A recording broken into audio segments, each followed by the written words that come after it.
जय श्री राम, जय बालाजी महाराज। भक्ति शक्ति समर्पण चैनल में आपका स्वागत है। मैं आपकी दोस्त ममता पाल आपका स्वागत करती हूँ।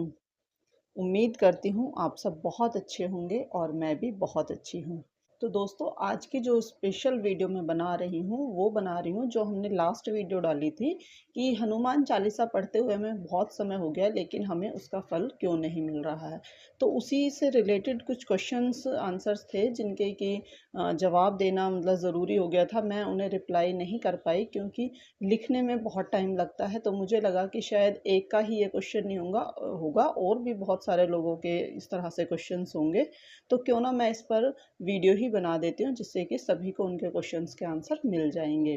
तो इसमें बहुत सारे क्वेश्चंस थे। एक ही जो हमारे प्रभु की भक्त हैं उन्हीं के ही एक ही क्वेश्चन में 4-5 क्वेश्चंस थे कि दी मैं जो हनुमान चालीसा का संकल्प कैसे लूँ, जो उसमें जल रखते हैं उसका क्या करना है, मुझे अपनी बेटी के लिए संकल्प लेना है तो उसके लिए मैं कैसे लूँ।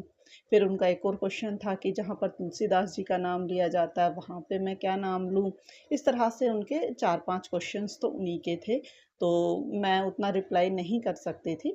और एक हमारे भक्त जो हैं प्रभु की भक्त, उनका क्वेश्चन आया था कि उन्होंने भी यही बोला कि मुझे बहुत टाइम हो गया है हनुमान चालीसा करते हुए लेकिन जो मेरी इच्छा है वो पूरी नहीं हो पा रही है। तो मैं किस तरह से करूँ जो कि वो इच्छा मेरी पूरी हो सके। तो उसके लिए दोस्तों फिर उतना नहीं हो पाता है कि मैं रिटर्न में रिप्लाई दे सकूं। तो मैंने वीडियो बनाना सही समझा। तो चलिए बढ़ते हैं आज की वीडियो में आगे। लेकिन आगे बढ़ने से पहले अगर आप मेरे चैनल पे नए हैं या आप मेरी वीडियो पहली बार देख रहे हैं तो प्लीज़ चैनल को सब्सक्राइब ज़रूर कर लीजिए। और अगर आपको वीडियोज़ पसंद आती हैं तो कमेंट और लाइक भी ज़रूर कीजिएगा। तो चलिए दोस्तों बढ़ते हैं आज के टॉपिक पर। तो जो मैंने जैसे बताया कि सबसे पहला क्वेश्चन यही कि संकल्प कैसे लूँ। तो उसके लिए तो मैंने प्रॉपर एक वीडियो बनाई हुई है। आप वो वीडियो देख लीजिए कि संकल्प कैसे लूँ। फिर भी मैं आपको मोटा मोटा इसमें बता देती हूँ कि आपको क्या करना है जब आप संकल्प लेने बैठेंगे। अगर आप चौकी लगा कर बैठ रहे हैं तो बहुत अच्छा है, नहीं तो आपके मंदिर में प्रभु विराजमान है, आप वहाँ भी बैठ के अपने मंदिर के सामने बैठ के भी पूजा पाठ कर सकते हैं। जिस दिन से स्टार्ट करते हैं तो उस दिन हमें संकल्प लेना होता है। हमें रोज़ रोज़ संकल्प नहीं लेना होता है। दूसरा क्या है कि अगर हम दूसरे के लिए पूजा कर रहे हैं तो हमें किस तरह से संकल्प लेना है। देखिए दोस्तों, दूसरों के लिए जब हम पूजा करते हैं तो संकल्प हमें पहले उसमें अपने नाम से लेना होता है। जैसे कि मैं उनकी वाइफ हूँ, मतलब जेंट्स हैं या लेडीज़ हैं, तो जैसे मैं अपना बताती हूँ कि मैं अपना नाम लूँगी, अपने पति का नाम लूँगी, उनका गोत्र लूँगी, अपने स्थान जगह अपनी तिथि जो है, जो डेट है, वो सब का संकल्प लूँगी। फिर मैं उसमें जिसके निमित्त हम ये संकल्प ले रहे हैं उनका नाम हमें लेना होगा। जैसे कि भक्त ने क्वेश्चन किया है कि मैं अपनी बेटी के लिए ये संकल्प लेना चाहती हूँ। तो फिर आप उनका नाम लेंगे, उनका नाम बताएंगे, अपना नाम बता सकते हैं उनके साथ में कि ये हैं, मान लिया सपोज जैसे मेरा नाम ममता है तो ममता ममता के फादर ये हैं, मदर ये हैं, ये स्थान है, ये जगह है। इस तरह से आप उनका और उनका रीज़न क्या है संकल्प उनके लिए लेने का, कि मान लिया वो कोई बीमार है, अगर किसी का बच्चा, तो आप बीमारी के लिए कि ये उनकी बीमारी है और ये ठीक हो जाए, या उन्हें स्टडी से रिलेटेड कोई प्रॉब्लम है तो कि ये उनकी परीक्षा आ रही है तो वो इस परीक्षा में पास हो जाएं, या जिस भी तरह से। तो वो संकल्प में आपको उनका नाम और उनकी जो भी प्रॉब्लम है, जो भी इच्छा है या जो भी मनोकामना है वो आपको साथ में बोलनी होगी। तो इस तरह से आपका दूसरे के लिए संकल्प हो जाता है। फिर आप जो जितने भी नियमित आपने पाठ करने हैं, जितने दिन का संकल्प लेना है वो सब आप लेंगे। वो कैसे लेते हैं वो मैंने बताया हुआ है कि आप एक हाथ में जल लेंगे, उसमें थोड़े से चावल डालेंगे, उसमें फूल रखेंगे। आप चाहे तो उसमें सिक्का भी रख सकते हैं, नहीं है तो कोई बात नहीं। आप फूल और जल लेकर भी और चावल लेकर भी आप प्रभु के सामने अरदास करेंगे कि हे प्रभु, जिस तरह से जो संकल्प का मैंने बताया क्या क्या हमें बोलना है वो सब बोलकर और वो उनके चरणों में आप समर्पित कर देंगे, या धरती पर भी हम उसको छोड़ सकते हैं। तो उसके बाद आप वहाँ से उठा के थोड़ा सा अपने माथे पर ऐसे जल लगा लेंगे और अपनी पूजा स्टार्ट कर देंगे। तो इस तरह से हो जाता है संकल्प। अब दोस्तों इसमें एक और क्वेश्चन था कि जो हम जल रखते हैं, लोटा भर के हम जल रखते हैं, तो उसका हमें क्या करना है। तो जो हम लोटा भर के जो जल रखते हैं, अगर हम संकल्प कुछ दिनों का ले रहे हैं तो उसमें हमें क्या करना होता है कि एक लोटा तो हम परमानेंट भर के वहाँ पे रखा हुआ छोड़ देते हैं, जिसमें कि 2 लौंग होती हैं, एक सिक्का होता है, गंगा जल और शुद्ध जल भर के तांबे का लोटा या फिर जो भी आपके पास कोई लोटा है वो आप वहाँ पर रख दीजिए ढककर प्रभु के चरणों में। दूसरा होता है कि आप दूसरा डेली जब आप पूजा करेंगे तो डेली एक लोटा वहाँ पर भर के रखेंगे, ग्लास है जो भी आपके पास बर्तन है आप वो रख सकते हैं। उसको आप भर के रखेंगे और जब आपकी पूजा समाप्त हो जाएगी, आप या तो उसे तब भी उठा सकते हैं या फिर आप उसे नेक्स्ट डे भी कंज्यूम कर सकते हैं। आप उसे वहाँ से उठाकर आप अपने पूरे घर में जल छिड़किए, आप अपने शरीर पर, अपने परिवार के लोगों के ऊपर जल छिड़किए और फिर उसको आप ग्रहण कर सकते हैं। तो ये हो जाता है जल का तो।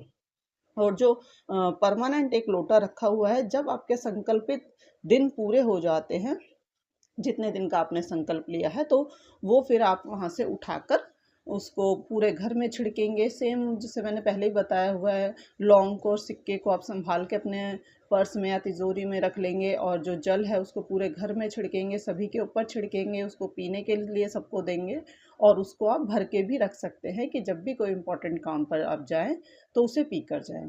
तो ये जल का हो गया। फिर अगला क्वेश्चन था कि ये बहुत बार मैंने भी सुना है कि जो तुलसीदास जी का जहाँ पे नाम लिया जाता है, तो वहाँ पर हमें अपना नाम लेना चाहिए या हमें तुलसीदास जी का ही नाम लेना चाहिए। तो दोस्तों मैं इसमें ये कहना चाहूँगी कि ये सारी चीज़ें एक भ्रमित करने वाली चीज़ें हैं, ऐसा नहीं है। पहले कभी ऐसा कोई चलन नहीं था कि तुलसीदास जी की जगह हम अपना नाम लें, हमने उसकी रचना नहीं की है। हम अपना भाव प्रकट कर सकते हैं, हम अपना उनके लिए कृतज्ञता प्रकट कर सकते हैं कि जब हम तुलसीदास जी का जहाँ नाम लेते हैं वहाँ पर हम भावना अपनी रखें, लेकिन हमें नाम उनका ही लेना होगा। ये सब कंफर्म करने के लिए मैंने अपने गुरुजी को भी फ़ोन किया, उनसे पूछा, कंफर्म किया। वैसे मुझे तो कंफर्म था ही पहले से, मैंने पहले भी उनसे भी ये क्वेश्चन किया हुआ था, लेकिन मैंने फिर भी दोबारा से उनसे कांटेक्ट करके ये कंफर्म किया। फिर प्रेमानंद जी महाराज को भी मैंने सुना हुआ है कि वो भी यही बोलते हैं कि जहाँ पर जिसका भी नाम होता है, जिसकी भी हम रचना पढ़ रहे हैं, सुन रहे हैं या बोल रहे हैं, उस रचना में उनका नाम हमें नहीं बदलना चाहिए, ये चोरी होती है। इस तरह से क्योंकि वो हमने नहीं रची है, तो जिसने रची है उनका ही नाम लेना होगा, लेकिन उसमें भाव हमें अपना रखना होगा। तो आई होप ये आपको क्लियर हो गया होगा कि हमें किस वहाँ पे तुलसीदास जी का नाम लेना है या किसी और का। वहाँ पर हमें तुलसीदास जी का ही नाम लेना है, लेकिन भाव हमें अपना रखना है, जैसे कि हमारे ही ये भाव हैं और हमारे ही मन से ये निकल रहा है। तो दोस्तों अब हम अगले क्वेश्चन पे बढ़ते हैं। अगला क्वेश्चन आया था एक भक्त का कि उन्होंने पूछा था कि दी मैं बहुत टाइम से हनुमान चालीसा संकल्प लेकर भी कर चुकी हूँ और मैं ये व्रत भी 1 साल से रख रही हूँ, लेकिन जो मेरी इच्छा है संतान प्राप्ति की, वो मेरी पूरी नहीं हो पा रही है। तो उसके लिए बहन सबसे पहले तो मैं यही कहना चाहूँगी कि जो भी जैसे कि संतान प्राप्ति कोई बहुत छोटी बात नहीं है, बहुत बड़ी बात है, लेकिन ये हर काम संभव असंभव काम को भी संभव करना प्रभु के ही हाथ में है। लेकिन उसमें हमें कुछ चीज़ों को और देखना होता है साथ में कि ऐसा क्यों हो रहा है। अगर आप इतने लंबे टाइम से व्रत भी रख रहे हैं, संकल्प लेकर भी अगर आप पूजा पाठ कर रहे हैं और तब भी फल नहीं मिल पा रहा है, तो उसके लिए हमें कुछ चीज़ों को देखना होगा। जैसे कि सबसे पहले आपको अपना फिजिकल देखना होगा। आपने डॉक्टर से जांच कराई होगी, आपकी, आपके पार्टनर की, तो कोई फिजिकल प्रॉब्लम तो आपको नहीं है। अगर फिजिकल प्रॉब्लम है तो पहले आप उसका सॉल्यूशन भी साथ के साथ करवाइए और साथ में आप प्रभु की कृपा पाने के लिए उनका संकल्प लेकर पाठ भी करते रहिए। दूसरा आ जाता है कि कहीं अगर ये पहली प्रॉब्लम कोई नहीं है, सब तरह से फिट एंड फाइन है, आप कोई प्रॉब्लम नहीं है फिजिकली, तो दूसरा आता है कि कहीं हमारे घर में तो कोई दोष नहीं है, कोई पितृ दोष, कोई आपकी कुंडली में दोष हो, आपकी कुंडली में या आपके पार्टनर की कुंडली में या किसी के भी, मतलब जैसे घर में कोई बंधन तो नहीं है, किसी तरह का किया कराया तो नहीं है, जिसकी वजह से भी ये नहीं हो पा रहा है। क्योंकि ऐसा नहीं है, जो इतने टाइम से सच्चे मन से पूरी श्रद्धा से पाठ करते हैं तो प्रभु ज़रूर सुनते हैं। हाँ, ये ज़रूर हो सकता है कि इन चीज़ों की वजह से वो थोड़ा डिले होता जाता है, बीच-बीच में हमारा मन उछटने लगता है, तो हम वो ठीक से कर नहीं पाते हैं, वो प्रॉपर। जैसे कि हमने 1 बार किया, बहुत सच्चे मन से किया, हमने 2 बार किया, बहुत सच्चे मन से किया, लेकिन तीसरी बार, चौथी बार क्या होता है, वो नेगेटिविटी जब हावी होने लगती है हमारे दिमाग में, वो वैसे ही विचार देने लगती है कि इन चीज़ों से कुछ नहीं होता है, इन चीज़ों से कुछ नहीं होता है, बेकार है, मैंने इतनी बार कर लिया।